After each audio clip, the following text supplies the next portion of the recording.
हमारे सभी लोगों को प्रणाम और जय सूर्यदेव और जय भारत। सम्मानित साथियों, अभी आप लोगों की चर्चा परिचर्चा नौजवान साथियों की और मेरे उम्र के दूसरे साथियों ने भी अपनी बात रखी। आप लोगों ने जो बातें यहाँ पर रखी है, वो सारी बातों से इसमें कहीं किसी प्रकार की कोई कमी नहीं। ये धन्यवाद के पात्र हैं आप लोग। आज ये बैठक जो इस तरह की हो रही है, ये 40 साल से हम 40,000 बैठक कर चुके हैं पूरे यूपी। 1,000-2,000 नहीं, 40,000 से ज़्यादा। और 40 साल पूरा हो गया। 55 साल हमारी उम्र है। 12 साल की उम्र से हम मान सम्मान और अधिकार के लिए लड़ाई अपने बरकत से चालू की और यहाँ से एमपी का चुनाव भी लड़े, एमएलए का चुनाव भी लड़े, जिला पंचायत सदस्य भी रहे। पूरे जिले में बहुत ज़्यादा, सबसे ज़्यादा वोट पाए। और अनवरत अभी 10 साल से आप लोगों के बीच में आना जाना थोड़ा कम है, लेकिन आना जाना लगा रहा। इसलिए अभी यहाँ पर लोग जो आए, जब नाम बताया तब जाने, चेहरा नहीं पहचान पाए। नाम बताया सब जाने। लाखन सिंह राजपासी। चायल विधानसभा क्षेत्र का कोई ऐसा गांव नहीं है, करीब 600 गांव में मैं चुनाव लड़ा था। उससे पहले मैंने बैठक किया, पासी समाज की बैठक में करता था, तो वहाँ मुझे क्या क्या बोलना है वो पहले से मैं सोच लेता कि विषय से भटकना नहीं है मुझे। और बैठक करता था, मुसलमान रहते थे, यादव रहते थे, प्रजापति रहते थे, तो पहले से मैं सोच लेता था कि इसमें मुझको क्या क्या बोलना है, ताकि किसी भी कार्यक्रम में जाना है, कहीं भी जाना है, आप लोग थोड़ा 10 मिनट शांत रहिए।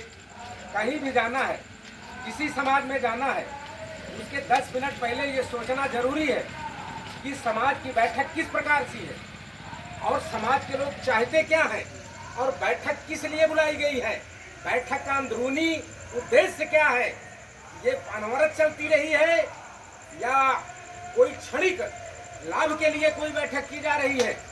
इस पर किसको विचार करना है, आपको, समाज को।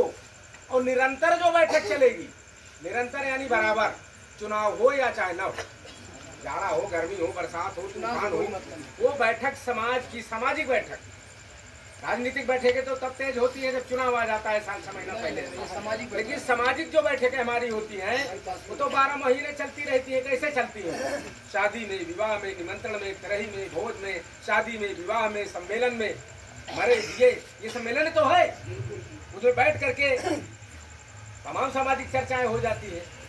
तो सम्मानित साथियों, ये काम जो भैयालाल भाई के नेतृत्व में, मैं तो उस हर व्यक्ति को और उस वासी को या समाज का कोई भी किसी बिरादरी का व्यक्ति हो, वो थोड़ा सा समाज के लिए काम करता है।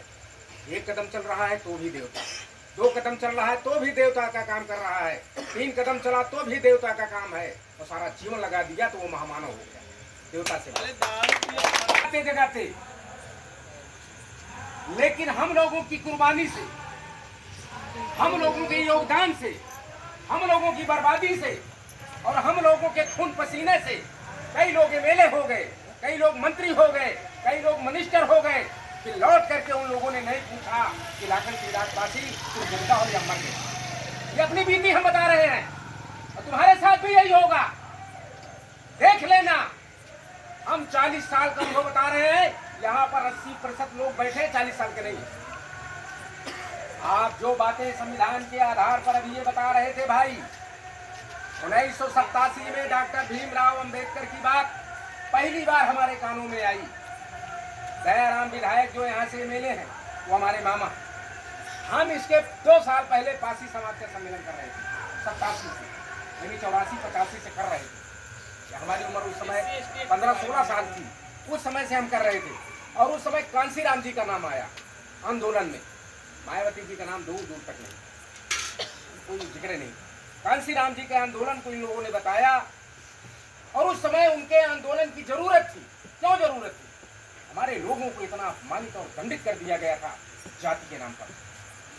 पहली बात तो नाम आदर से नहीं लिया जाता था, दूसरा, छोटी छोटी बातों पर लाठी से पिटाई हो जाती थी। ये हर गांव की बात, पूरे यूपी की बात, पूरे देश की बात थी। लेकिन हर जगह, हर ब्लॉक में, हर गांव में, हर तहसील में, हर जिले में हम लोगों ने हजारों लाखों लोगों को तैयार किया। तैयार करके हमारे समाज के लोग हमारे पिताजी नौकरी करते थे। हमारे गांव के मुसलमान और कुछ जाति के लोग आते थे तो हमारे पिता का नाम था सीताराम। वो हमारे पिताजी का नाम सीतारामुआ कहते थे। हमारे नजरों के सामने चार पाई पर बैठ गए तो उठा के भगा दिया, गिलास छू लिया तो मार दिया, स्कूल में गए तो जात के नाम पर अपमानित हुआ। ये हाड़ मास में अपमान समा गया था। लेकिन इस अपमान को आज तक नहीं दूर कर पाया कोई राजनीतिक दल और कोई नेता। आपको अपना रास्ता बदलना होगा। बाबा साहेब अम्बेडकर का आदर करिए, इनके आदर में कोई कमी नहीं होगी। लेकिन 1800 ये बाबा साहेब के संविधान बनाने के पहले आपने अपने इतिहास पर कभी गौर किया? आपका इतिहास क्या है? आपको शूद्र बना दिया। आपको सिर्फ शूद्र बताया गया, ब्राह्मण, क्षत्रिय, वैश्य और शूद्र बताया गया। और आपको भी यही बताया गया कि 4000 साल से आप गुलाम हैं। ये सरासर झूठ और गलत है। पासी समाज का इतिहास अब मिला जो हम 40 साल से बता रहे हैं। राजा, आपने उससे कभी प्रेरणा ली? उसका फोटो आपने लगाया? महाराजा सुहेलदेव के बारे में आपने जाना? वीरांगना उदा देवी के बारे में आपने जाना? महाराजा चक्रवर्ती सम्राट महाराजा सातन देव के बारे में जाना, जिन्होंने 3 महीना 13 दिन की लड़ाई किस लिए लड़ी गई थी?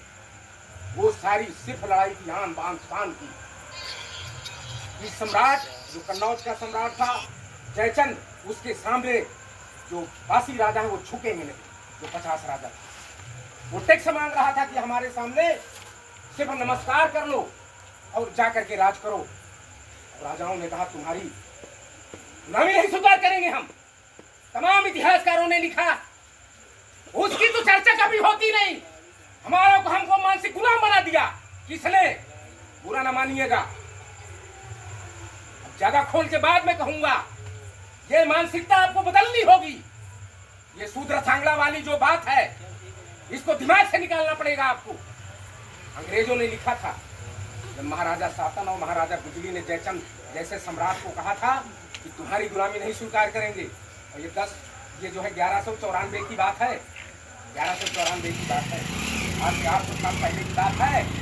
उस समय के अंग्रेजों ने, एक नहीं कई अंग्रेजों ने इतिहास हमारा लिखा। तब हमको पता चला कि हमारी हैसियत क्या थी, हमारी वैल्यू क्या थी, हम कितने जमींदार थे, कितने हमारे कोर्ट किले थे, जो आज भी खड़ार और टीले के रूप में मैं गिना सकता हूँ। 500 किले खड़ार और टीले के रूप में मैं गिना सकता हूँ। क्या कौशाम्बी में जानते हो? ये जो कौशाम्बी का जो किला है, ये किसके बाप का?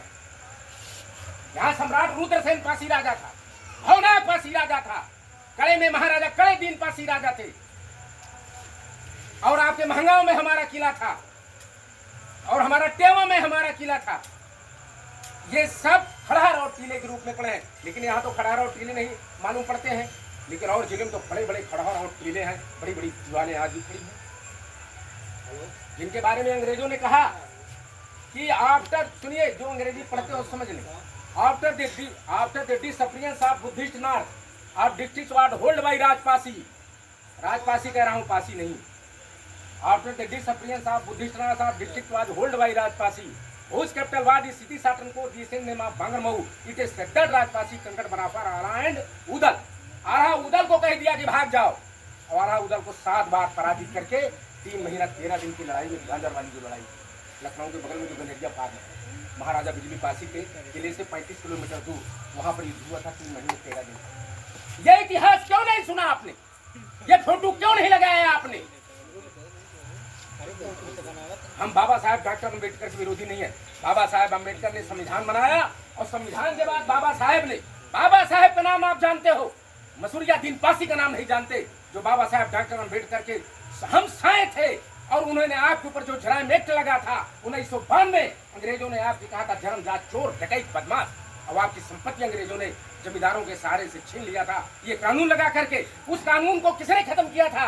मसूरिया दीन पासी ने, जो सांसद थे 4 बार इस इलाहाबाद से। ये इतिहास क्यों नहीं जाना आपने? आपने कभी ढूंढा नहीं। मैं आपको बता के जा रहा हूं, अगर अपने इतिहास को जानना है तो अपने इतिहास जिसमें आप पूर्वजों का खून आपकी धमनियों में है उसको पहचानना पड़ेगा। हमारे पूर्वजों को किसी राजनीतिक दल ने सम्मान नहीं दिया, आज ये पीड़ा है हमको। क्यों? हमने कभी उनके सामने इतराज नहीं किया।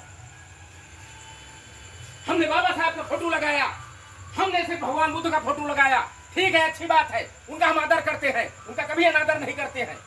लेकिन हमने उनके बगल में अपने पूर्वजों का फोटो क्यों नहीं लगाया? और नहीं लगाया तो सम्मेलन में नहीं जाना, आपको भी नहीं जाना।